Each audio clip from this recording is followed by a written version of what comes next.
My name is Stefan Haggard. I direct the Korea Pacific program over at GPS. And I do so in part thanks to Larry Krause, who is sitting back there. He's endowed a chair that I hold, so I'm always appreciative of that. This is part of a speaker series that Eric Gartzka initiated with support from the Center for Nonproliferation, the Nonproliferation Policy Education Center. I had a hard time getting that out. And Henry Sokolsky has provided some financial assistance, and so has Eric's organization, cPASS, over here on the political science side of the aisle. I thought what I'd do is just frame this very briefly, which means I'm going to ask the questions that I want answered before the talk, so John can answer them. But obviously, there are two parts to any substantive agreement on nuclear weapons. There's whatever the parties are going to do, and then there's the question of how you monitor and verify what they do. And obviously, the second part of that is absolutely as important as the first. And as we've seen with the decision to pull out of the Iran deal, the JCPOA, that took place despite the fact that the IEA, I think rightly, had affirmed that the Iranians were complying with the deal as written, but there's still some issues with respect to the protocols that went into that agreement were appropriate. And for example, access to military sites has been an ongoing issue of contention, even though there's a procedure for getting onto them. And then, of course, when we turn to Korea, the story is much more complicated because Korea has now broken out.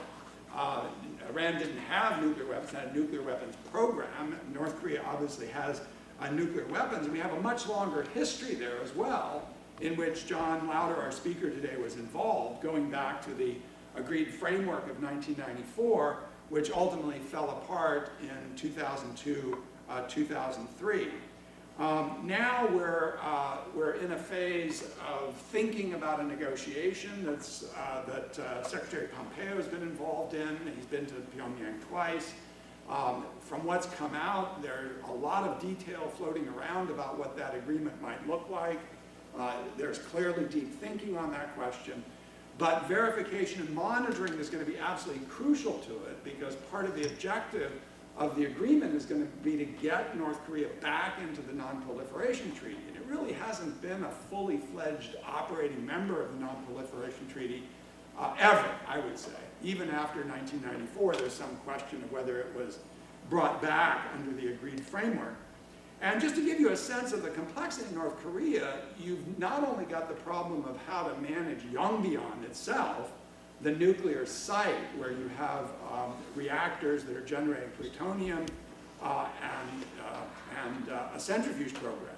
But you've also got stocks of fissile material, you've got stocks of weapons, you've got the military-industrial complex surrounding it, and all of that is going to have to be subject to some kind of surveillance and monitoring if the agreement is to have any teeth. And so I think those are going to be some of the most difficult parts of the subsequent negotiations, not only what's done, but how to monitor it. We're really pleased to have John Lauder with us today. He's currently Vice President of Intelligence, Threat Reduction, and Homeland Security at Arete Associates. But the reason he's of particular interest to us is he spent over 30 years at the Central Intelligence Agency, particularly in reconnaissance issues. He was at the National Reconnaissance Office.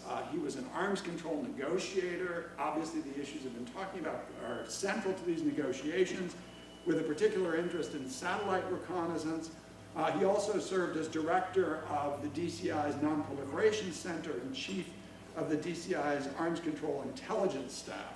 I've also found, and these I think are almost certainly available online, he's actually been part of a task force on nuclear verification for the Federation of American Scientists. And for those of you who don't do this for a living, that's an extremely good place to get information on the current state of play with these agreements, and at least what the arms control community thinks of those agreements. So John, thanks very much for making the trip from Washington. Really appreciate it.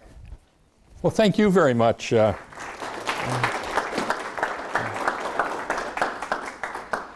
Well, thank you very much for that, that kind and very thoughtful introduction to tee up the issues of today. thank you all for inviting me to be here. Thank you all for attending. And I have a little trepidation now that I realize that I am standing between you all and a free lunch if it has appeared. But what I thought I would do is talk for maybe 30 minutes or so, as much to provoke discussion. Feel free to object or to comment or to ask questions during the course of that time, and if it turns out they say, well, I'm going to get to it in the next slide, I'll push it off, but happy to have the dialogue. And then as Eric indicated, we'll have, I guess, a bit of a break so people can grab a little food, and we'll continue with a Q&A and discussion for us until they throw us out of the room. In the introduction, it was mentioned that one of the primary sponsors, or from my perspective, the primary sponsor of the speaker series that I have been involved in is the Nonproliferation Education Center. And I think Henry Sokolsky, that you mentioned, the executive director of the center, had been out here a few months ago. Some of you may have seen Tori Froscher, who I think did a presentation on some of the history of the North Korean negotiations, was here, I think, very early January or February of this year, and part of that same series. And the intent of that is to find folks like me and Tori that have been involved in significant non-proliferation activities, significant arms control activities, either in the negotiation, in the implementation, in intelligence support, in the policy formulation in some way. And to provide an opportunity for them to come in joint sponsorship with campuses like this, to come to campuses and to talk almost in first person at times, or as Henry Sokolsky sometimes says, using proper nouns. You know, here's what we were trying to do, and here's what worked, and here's what didn't. And we do this for a couple of reasons. One is these are important issues, and the extent to which, you know, the programs here and programs like NPECs can increase the sophistication of the level of public discourse. That's a good thing. The other goal is being on a campus is a chance to interact, and I'll have a chance to do that later in the day with students, graduate students, undergraduates, because the arms control non-proliferation community, there's a lot of us that you know are starting to gray, starting no longer to be athletic looking, starting to worry about where's that next generation going to come from. And we need, and I will touch on that, I hope, several times during the course of my talk today, there are places where we need the expertise that comes from folks that are thinking about things like deterrence theory, but are thinking of things about how nuclear reactors work and what's the fuel cycle work, and how do you make that more proliferation resistance? How do you bring new technologies to bear, whether they're technologies for remote sensing or technologies to really mine information out of social media and the internet in a variety of ways. How can one bring this world together in a new framework that's informed by the old? And part of the thrust today is to talk a little bit about what are some of those lessons from the past. This is, if you had to tweet the talks out, these would be sort of the points I draw on for the tweet. We have been at this business of non-proliferation agreements and arms control agreements for decades.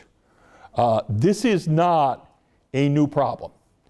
And I am an incurable optimist. I have not yet seen in my over 30-some years of federal service, have seen a monitoring problem that you couldn't deconstruct in ways and reassemble it, that it becomes a tractable problem. And as was indicated in the introduction, Iran and North Korea are not easy problems for lots of reasons. But in fact, I believe there's some clues in the past that becomes instructive, not only for those that are trying to negotiate agreement, but for all of you as an informed public to say, does this agreement that's emerged make sense? Does this agreement that might emerge from North Korea make sense? How might I want to think about renegotiating an agreement with Iran, and does that make sense? What are the criteria that I can reasonably judge the adequacy of what our elected officials and the experts that advise them have produced? And the particular perspective that I'll bring to this, as indicated in the introduction, is as somebody who served as an intelligence officer for many years, involved in the monitoring process and involved in the process of advising the formulation of that policy, and informed by that work in the intelligence community's Nonproliferation Center, in the Arms Control Intelligence staff, and helping to negotiate some of the agreements themselves and seeing to their implementation, including from space assets when I was at the National Reconnaissance Office. But it's also informed by 5 other sets of activities since I retired from the U.S. government. One set of those activities is from the Nonproliferation Policy Education Center itself, which has had underway over the last couple years a study called Speaking Truth to Nonproliferation. And some of the results of that are beginning to be posted, and I think Henry's going to come out with a book of case studies. But the thrust of the project was to look at case studies of non-proliferation activities that failed or succeeded in stopping a state from moving ahead with a nuclear weapons program or a nuclear weapons delivery program. And with a particular focus of what was it in the interaction between the policy community and the intelligence community that made that work better or didn't make it work as well. Tory Froscher was one of the folks involved in some of those case studies, and those of you that heard him earlier in the year spoke to that.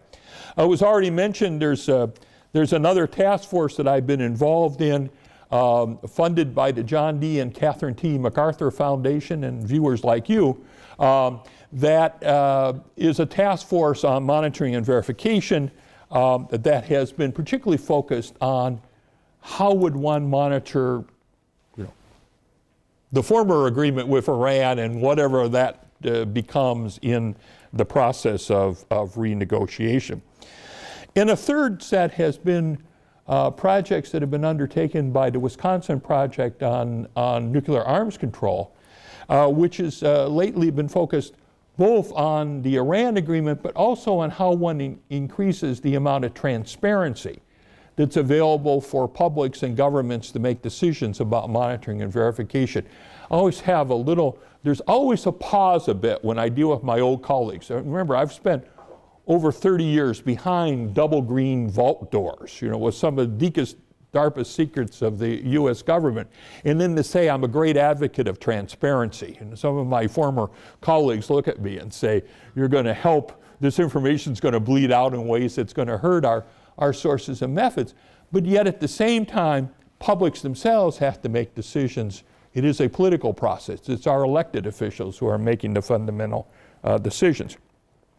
Also, I'm involved with the Defense Science Board, which has had a task force from time to time looking at new monitoring technologies, and engaged, and then the fifth set is engaged in what is called Track 1.5 or Track 2 diplomacy.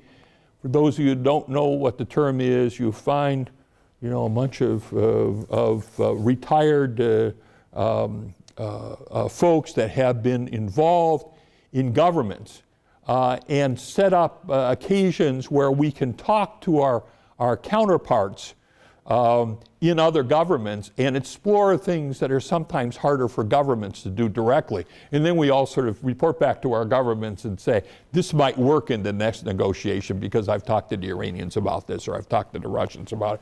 And some of you may have been involved in those types of settings as well.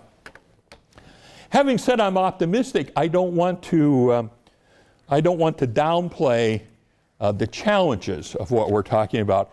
As luck would have it, when I got on my United Airline flight coming out of Washington Dulles a couple days ago for some meetings up in Los Angeles, or there in the United Club was the latest copy of The Economist. And I commend it to you, not the least of which The Economist always has wonderful covers, like this one that's called This Armageddon. And it shows a nuclear warhead sort of the chains around it being broken and being unshackled. The premise of several articles that were in this issue was that we are focused, as the US public at least, on Iran and North Korea at the moment. But the other set of agreements that's beginning to fray at the edges, and I think Brad Roberts may have alluded to this when he was on campus a few weeks ago, is there has been this legacy of managing the Cold War and managing the end of the Cold War, of an arms control relationship between the United States and the Soviet Union and then Russia that is now beginning to fray. The intermediate range missile agreement, the strategic arms agreements on various sorts. And because these agreements are fraying, and because we no longer have an agreement with Iran or is in some transition, and still trying to figure out what North Korea looks like, we don't have available to us the same range of verification and monitoring measures that are brought about in those agreements. One of the things you get to do as an intelligence officer when you play in the monitoring and verification and nonproliferation arms control world is you get to be hated by everybody or liked by everybody, depending what it is. Because what our role was an agreement that's being formulated is to say, here's how that agreement really needs to be monitored. What kinds of things can be negotiated in that agreement that facilitates the work of the monitors. And the folks that, in one sense you have friends on both sides, because the folks that are really arms control zealots that haven't met an agreement that they don't like love the fact that you've got folks in the national security enterprise that say, I need this agreement because I'm going to get some additional monitoring measures or verification measures. And the folks that don't like an agreement like it that somebody is saying, well, that agreement is fine, but it would even be better if we had these monitoring and verification measures that went along with it. And where you move from you're liked by both sides to you're not liked by both sides is when you start to define what those measures ought to look like. And it requires the negotiators to have to do certain things, or the US government to have to give up something on its own. One of the, said that Henry's project, the Nonproliferation Policy Education Center, encourages us all to tell little first-person stories. And one I don't think has been any written publication yet, but during the debate over the Chemical Weapons Convention and whether the U.S. Senate was going to ratify that, one of the main issues was it possible to verify in some way, adequately verify the Chemical Weapons Convention. And I remember spending hours in secure spaces in the US Capitol in small sessions with people like Chairman Jesse Helms, who was the head of the Senate Foreign Relations Committee at the time, and the ranking minority member who was Senator Joe Biden at the time, sitting there and talking about, would this be adequate enough to get it through the Senate? And what could the intelligence community contribute, or what could we live with it that would still be ratifiable? And these are the standards that we're talking about when we look at Iran and North Korea in this broader context. This being an academic campus, I probably should take the opportunity for a couple teaching moments here, and I'll do that in the next slide or two.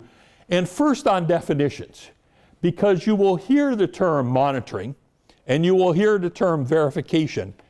They are not the same thing, or at least they're not the same thing for the practitioners.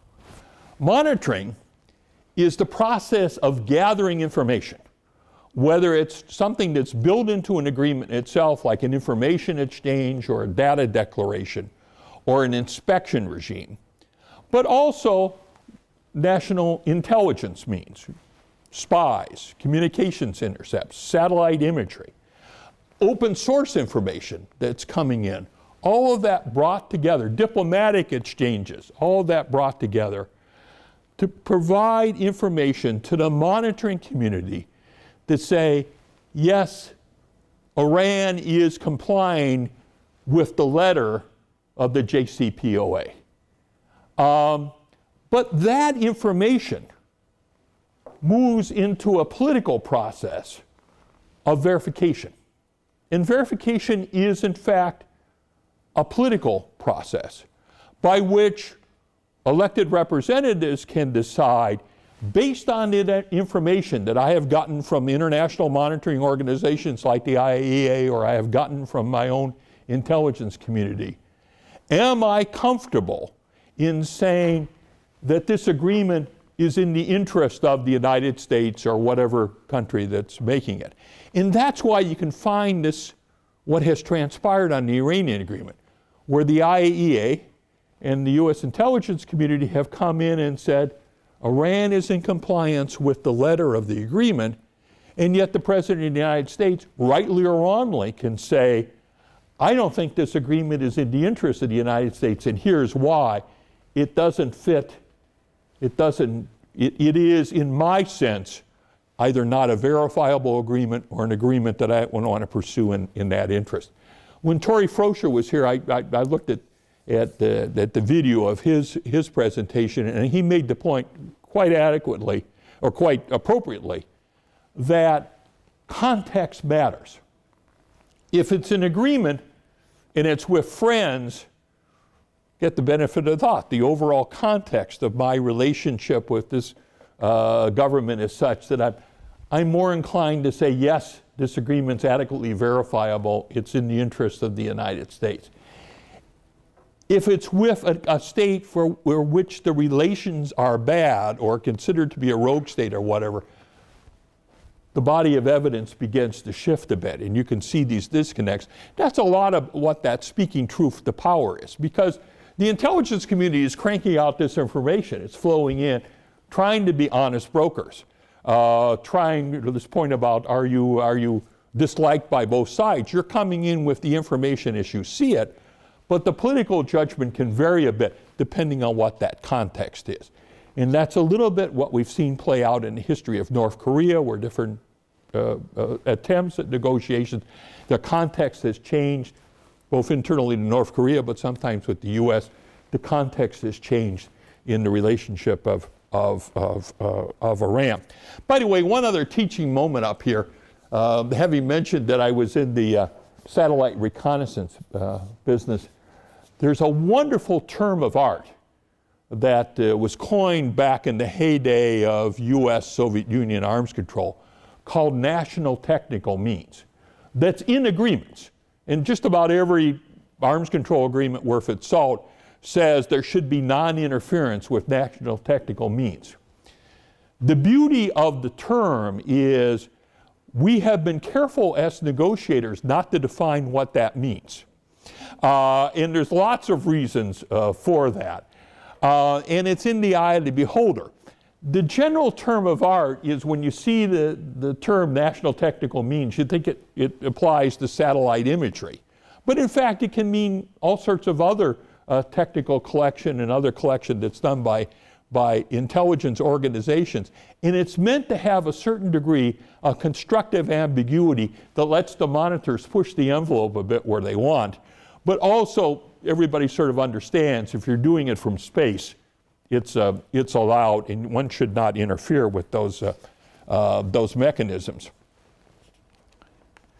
One other bit of teaching moment here. When we talk about the potential of agreements with North Korea and Iran or any non-proliferation agreement, there's really, in some sense, three sets of goals. One is to restrain horizontal proliferation, and that is the number of nuclear weapon states, you don't want it to grow. The number of states that have chemical weapons, you don't want that to grow. You want to constrain that proliferation to states or non-state actors that don't already have that capability.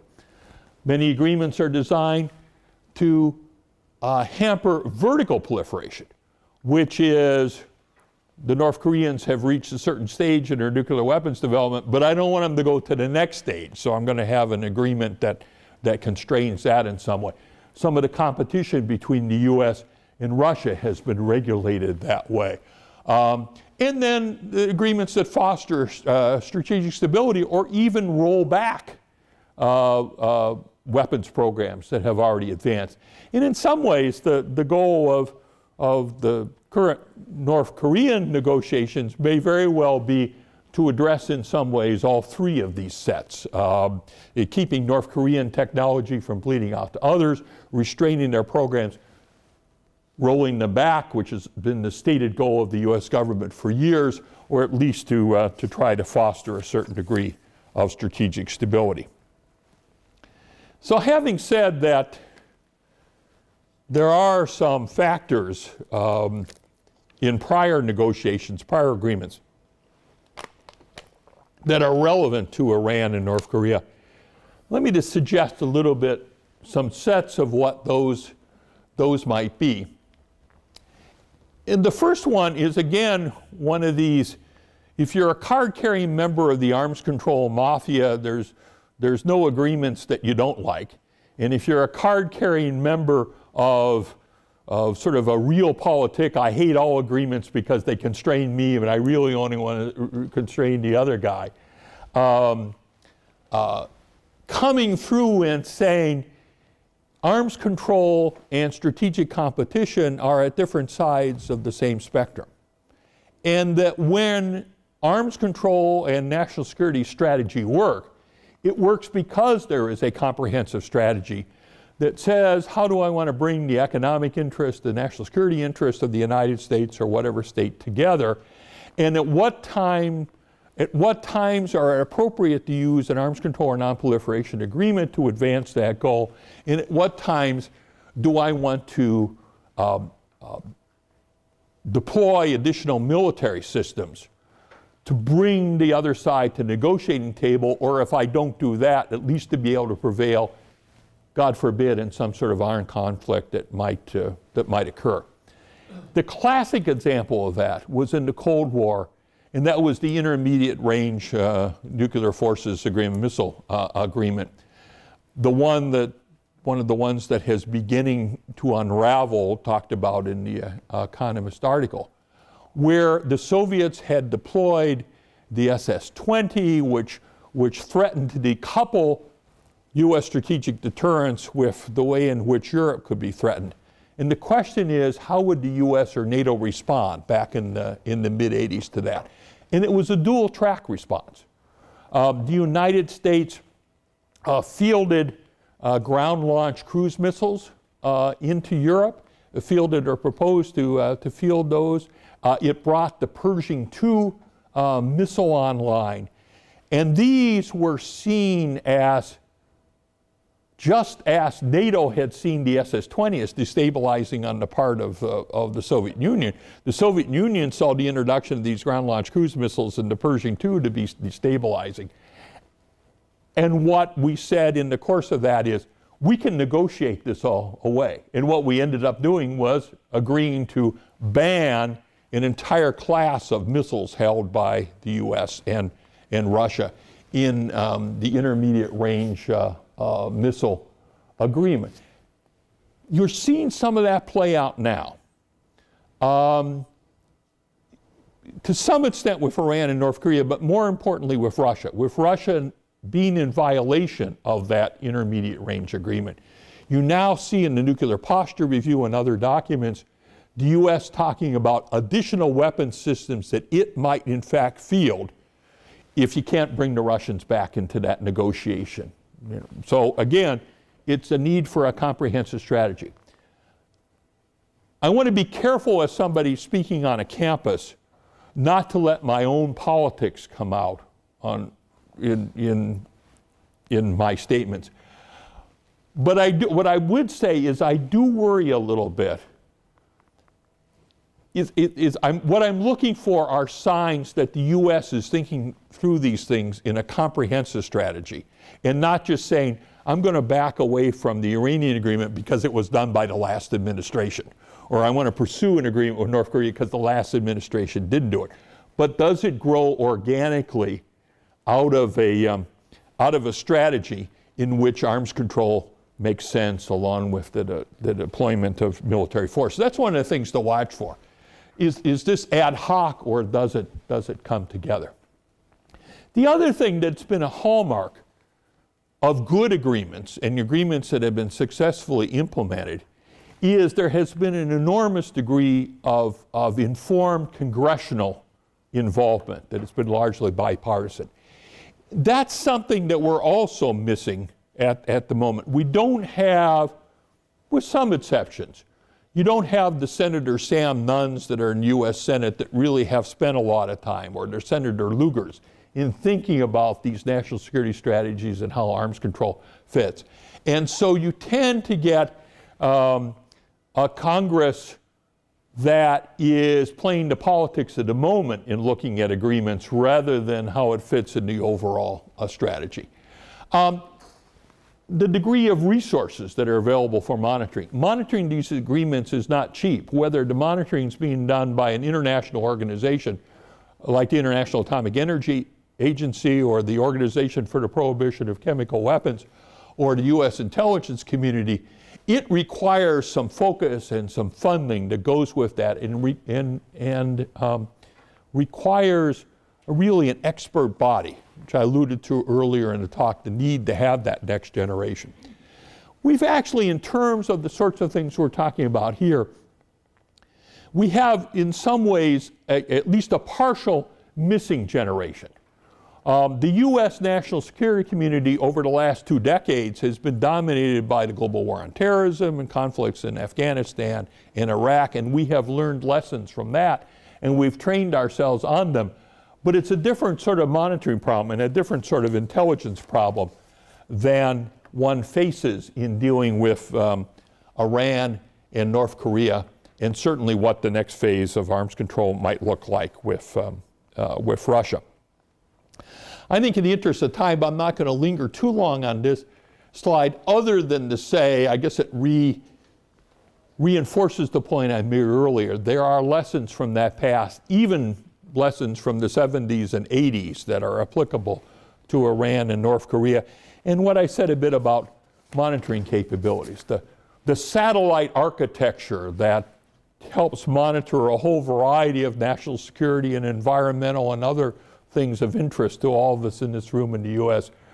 was largely that architecture was built on the requirements of what was needed to monitor the Soviet Union back in the 70s and the 80s, and then that entire architecture has been transformed to a whole variety of other uses, including in Iraq and Afghanistan. So what are the attributes of an effective monitoring regime? One is a monitoring regime should be capable of, if you're dealing with Iran or North Korea, of being able to detect militarily significant noncompliance. Military significant is another one of those terms of art, like national technical means. It can mean different things to different people, but that's kind of that fudge factor that lets the political hierarchy make a different decision on verification that necessarily is bubbling up through the monitoring world. But it varies a bit in what we're trying to achieve. In some ways, the test of U.S. and Russia during the Cold War was a bit easier. You were trying to monitor missiles in silos and tanks and armored divisions. having done a series of testimonies before the UN Senate on these agreements, I remember testifying on the Conventional Forces in Europe treaty, which was basically restrained armored weapons between NATO and the Warsaw Pact, agreement that was negotiated in the late 80s and early 90s. And I remember testifying right after the Joint Chiefs of Staff testified, and they were asked by the senators, what would be a militarily significant violation of the CFE agreement? And they said a tank army. And then the intelligence community came up in closed session. We were asked, can you find a Soviet tank army? And we said, yeah, that one we can find an army. You can't hide an army on it. You might find a few tanks, but you can't hide an army.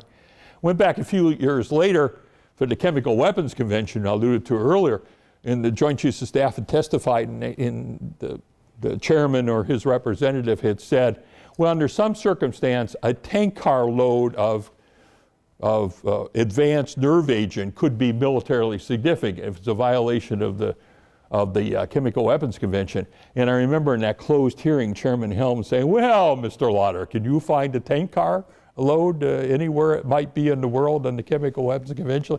And it was sort of, not exactly, Mr. Chairman, but here's what we can do. But we can't, if that's the test, then you'll have to make that's your judgment about what we can do is adequate.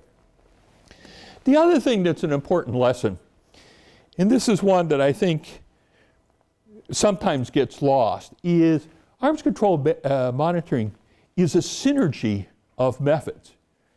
You can't count all of the tanks in Europe at the same time. You don't have the satellite image coverage to do that, and if you did, at any given time, something like an armored vehicle was in a shed someplace, or a nuclear weapon is in a bunker someplace. You're not seeing it out in the open. And so what arms control negotiations try to do, advised by the monitoring folks, is to deconstruct that problem.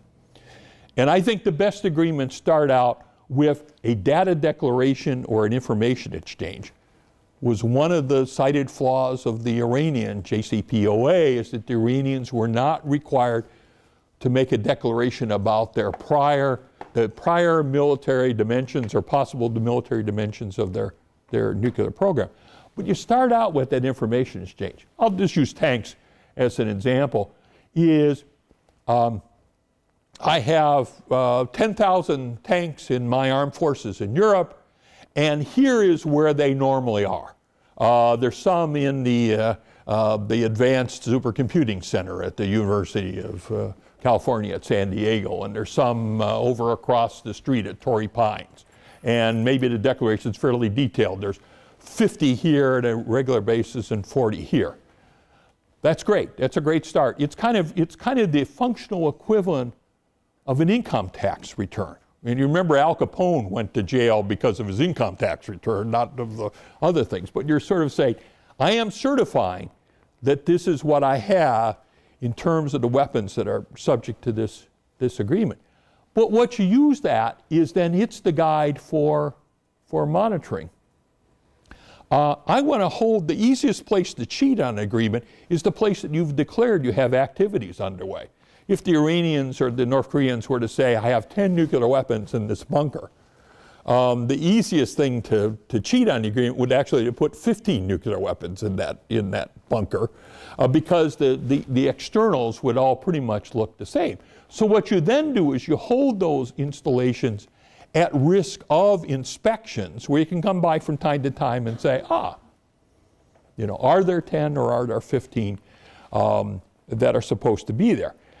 And then you have that whole panoply of national technical means and national intelligence means. Is you declare an inspection, you're going to come into the supercomputing center, you're going to look for those 10 tanks that are to be declared.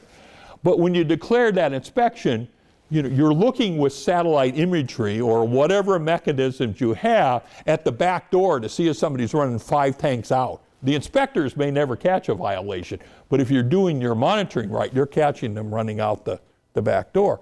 And then you're also using national intelligence means, open source material, social media. We're all these places in between the supercomputing center and the lodge at Torrey Pines. Suddenly I see a tank on the road there. well, was that one that should have been declared, or is it just moving between the sites? That you can find in National Intelligence Means open source material. And then the other key thing, the consultative mechanism, which is there's always these anomalies. You have a mechanism to go in and say, hey, I just saw a tank that was moving between the campus over to Torrey Pines. What's going on there? Is that an extra tank? How do you reconcile that in some way? Good agreements provide that mechanism. And they also, by doing it, enhance channels of communication and transparency. I've spent a lot of time sitting across tables from my Russian counterparts. In fact, it's kind of fun. Every time I take a polygraph exam, you have a little fun with the polygraphers, because they always ask that question. Have you ever shared classified information with a member of a foreign government? And I say, oh yes. You know, after a while they get on, and they go, well, who? And I say, well, the Russians. Well, what kind of Russians? Oh, a KGB general. You know, we'd say, how often did you do that? Well, I used to do it about once a week. And we'd pass these papers back and forth, US, Russian, eyes only. And it were these sorts of things. You raise the question about the number of missiles that may be moving in this area. Here is our answer. And then you're sitting saying, well, does that make sense? Doesn't it? And I go into my sort of Peter Falk Columbo mode. You know, the means about the end. Actually, the Russian were so much better than we were at these sorts of things, you know, the little twists. But I tried to learn on Columbo. It's just, you know, just one more thing, Gennady. When I explain this to Mrs. Lauder tonight, there's one question she's going to ask me. How come there were no treads on those tanks? Or, you know, something, you know, those of you who watch Columbo to understand. But this is the sort of thing that you want to have underway with the Iranians and the North Koreans. Societies that you want to open up. You want to have that dialogue going back and forth so the experts can, in fact, deal with each other. I should say that one of the reasons you do track 1.5 and track 2 diplomacy is there can be misperceptions on this. Again, without the details, and we're not supposed to talk too much about the details of any of these diplomatic efforts. But I remember being in a room with some former Iranian officials and some former Russian officials, and I'm going on this spiel about the importance of us sharing information together. And the Russian sort of gives me the elbow, and he says, he doesn't think you're interested in monitoring at all. You're trying to come up with a target list. So if this thing falls apart, you know what installations that you want to bomb rather than the installations you want to inspect. So it's important to have this dialogue over time that you build respect and build understanding. I recognize, having said I was only going to talk 30 minutes, let me kind of run through the next slides fairly quickly so that we have some time for discussion and we can come back to some of these slides if necessary. Teaching moment, another teaching moment. January 1961, one of the great foreign affairs articles of all time was Freddie Clay, who later went on, became director of the Arms Control Disarmament Agency, but was one of the gurus. And this was just at the beginning of the heyday of arms control, where we were contemplating a limited nuclear test ban with the Soviet Union. And Clay wrote this article that was called in Foreign Affairs, After Detection What? Which is, you can put all these monitoring mechanisms in place, but what happens when you detect an anomaly? Or what happens if you have a president of the United States that says, I'm not comfortable with this agreement? How are you going to resolve these issues? What do you need to do, and how do you think through that as a national security community? And that's part of this planning process I was talking about earlier. One of the ways, I said earlier that my former colleagues in the intelligence community cringe a little bit when I talk about transparency. The other thing they cringe about, because I hated it when I was in government, was to require the monitoring community to do periodic reports to Congress. They were always a pain when I had to do it when I was in government. But remember, you want to engage the U.S. Congress. You want to make them a partner in the implementation of the agreement. You want to keep the monitoring community focused on what they're doing. There's no better way to do that than every 6 months or so, or every year or so, you got to provide a written report to Congress, I would say classified, in all of the dimensions, but an unclassified summary of that in some ways so that the public can engage. And it requires you to really sit down and say, what am I seeing in the monitoring of this agreement? I mentioned the importance of consultative mechanisms. This is another area where I said, without getting into politics, another area where I think the president may have missed an opportunity on the JCPOA with Iran. Because there was set up in the Iranian agreement a consultative commission that was designed to be a forum in which you could have discussions among the parties to the agreement, the P5+1 in Iran. And consultative mechanisms in the past have been used to broaden agreements. One of the critiques of the Iranian agreement is it doesn't cover missiles. You could have had a dialogue within that consultative commission about in what kind of negotiation might I bring missiles into it in some way. But it also becomes one of those mechanisms where you can have that greater dialogue with countries that you otherwise wouldn't have access to, a chance to talk to the Revolutionary Guard, for example, to talk to members of the North Korean nuclear weapons complex. And for those that have been involved in prior implementation of North Korean understandings, they're just the fabulous tales that they tell of being in a meeting with these folks, and people are reading off their talking points, and there's an hour of bludgeoning people over the head. And then there's a minute or two of understanding about, well, how do we work this problem? And that's what you want to see happen in these consultative mechanisms. Also, the cooperative threat reduction. Those of you remember at the end of the Cold War, there were a whole series of measures that were advocated by Senator Lugar and Senator Nunn that were actually to dismantle the Soviet weapons of mass destruction complex in a variety of ways, or to help do that. You can do cooperative type measures with Iran and North Korea in a variety of ways, and can do it even in regional exchanges on safety and environmental concerns. What am I going to do with this fissile material? How am I going to dispose of it in a safe way, and maybe do experiments to do that. Having said I'm optimistic, I recognize there's a whole series of things that are a lot harder now than in that heyday of U.S.-Russian arms control.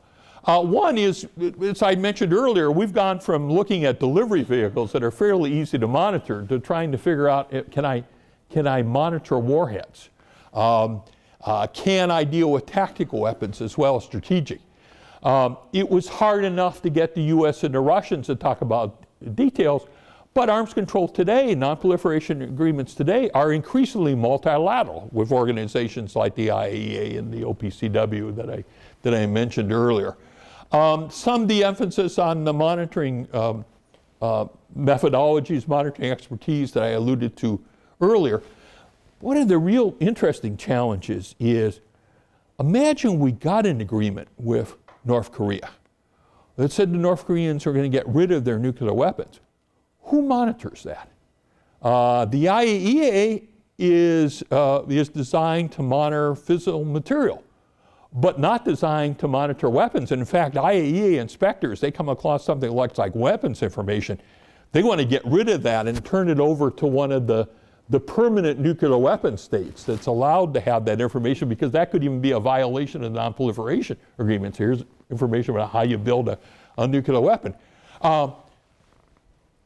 How many Korean language U.S. inspectors do we have that are knowledgeable about the technology of nuclear weapons? And imagine you got an Iranian agreement going on at the same time, or when we were talking in the Obama administration about what would a world look like with zero nuclear weapons, how would you have enough inspectors available to do that? And the fact that strategically significant, military significant non-compliance can happen at lower levels. There are also lots of things that are underway that are better than where they were 20 years ago. The fact that there is so much social media and so much information on the internet, you can gather a lot of very relevant information for arms control monitoring, even in a place like North Korea, that is available to the open source community in a whole variety of ways. The tricky part of that is that it also introduces a lot of noise in the system. You got a real signal-to-noise problem. What's the nugget that's really relevant to this agreement, as opposed to false information that somebody may be introducing, or just bad information. And the tools, the data mining tools, the commercial satellite tools that go with all of that. I think I've made most of these points before. I'm just going to skip over the talks again about the signal to clutter problem, other than one, and that is, for a number of reasons. In part, it is that we, the U.S. national security community, have been so focused, understandably, for the last 20 years or so on the global war on terrorism, on conflicts in Iraq and Afghanistan, is that the institutions, the people that we had before, are no longer there. And some of the institutions, the old arms control intelligence staff that I used to head in the intelligence community, is no longer there. It's been subsumed into a larger organization. There is no longer an arms control and disarmament agency, subsumed into part of the State Department. And when you go into the State Department, now there's a lot of positions that are empty in the arms control and the regional world. It's hard to find the experts that you would expect to be when the U.S. shows up with a 30-person delegation, because you want to make sure you have all the experts around that can ask the right questions. There aren't that many experts that really are expert in the U.S. National security establishment. Let me just skip to takeaway so we provide some time for some question and some dialogue. And also, I think if there is lunch that you want people to have. It is my belief that one does agreements with Iran and North Korea for a variety of reasons, or agreements with Russia for a number of reasons. Part of it is to produce that strategic stability I talked about when I mentioned the INF negotiations. How do we help both sides have more confidence that their vital interests are not being threatened because we have an agreement that channels the competition in some ways? It's my belief that the verification parts of these negotiations, the monitoring that's associated with it, is in fact the goal in itself, that it really does help increase that transparency and that dialogue. And that monitoring measures themselves incentivize good behavior and help in crisis stability. You have a way to exchange information. In forging the next steps with Iran and North Korea, it seems to me there's a couple takeaways. One is that military significant again.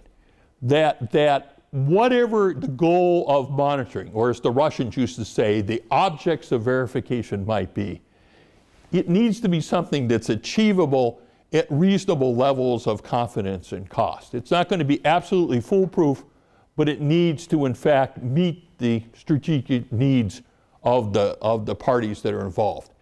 And it has to be reciprocal in balancing the needs of hiders and finders. Part of a challenge of arms control, it's an intelligence officer. I want to be able to open any door in a country I have an agreement with and go inside with an inspector to see, is there something that in fact shouldn't be there that's covered to this agreement? But at the same time, I don't want people to come in and open every door that we have, because we have vital national security things we're trying to protect. We were doing negotiations in Europe, for example, in the 80s. We were beginning to field stealth aircraft, and that was a deep, dark secret, and there were certain hangars that we didn't want to have inspectors of the other side to have access to unless we had some warning to get those stealth aircraft out of there. Why the negotiations with Iran and North Korea are more complicated in that regard? They are not symmetrical negotiations. We asked Iran to essentially give up its ability to produce fissile material that was more easily capable of producing a nuclear weapon in exchange for sanctions relief. That's a little different than saying, they're inspecting us and we're inspecting them. So when you have an inspection problem, it's not you shut me out of this facility, so I'm going to shut you out of this facility. How do I tweak back sanctions in a way to put pressure on the way in which Iran might perform in providing access to a facility? The same challenge will come up in North Korea. They're not symmetrical negotiations on two powers that are trying to trade off weapon systems and allow inspections in the same way. None of this is an exact science, though it needs to be informed by scientists. I don't know if you know Lint Brooks is one of the great gurus of U.S. arms control policy, and Lint tells this wonderful thing, and people come to him regular basis when he was a negotiator, and they say, I want to be on your negotiating team because I've got a degree in international relations and I understand how to do international negotiations, and I know all the theory. And Lint would say things like, I need somebody who's got a degree in nuclear physics because I want somebody that understands the fuel cycle and the mechanisms and what happens if I look in this door, do I gain some information that I wouldn't on that door? And what you really want is the mix of folks that have that certain degree of area feel, that understand North Korea or understand Iran, but also understand the physics and the weapon systems in a variety of ways that can participate as being part of this team. And it tends to become a team sport in that regard. And the final point is that there's a need for real leadership, informed by those types of strategies I talked about before, enabled by a public opinion that is attentive and understands the complexity of these issues and also what makes good agreements and what doesn't make agreements, informed by the work of campuses like this one that's thinking about deterrence and thinking about how you bring that next generation to bear. So I thank you for your efforts in that regard. And I leave it to you whether we want to grab some lunch or start discussion, or how should we proceed? Well, I think first of all we should thank our speaker for drinking.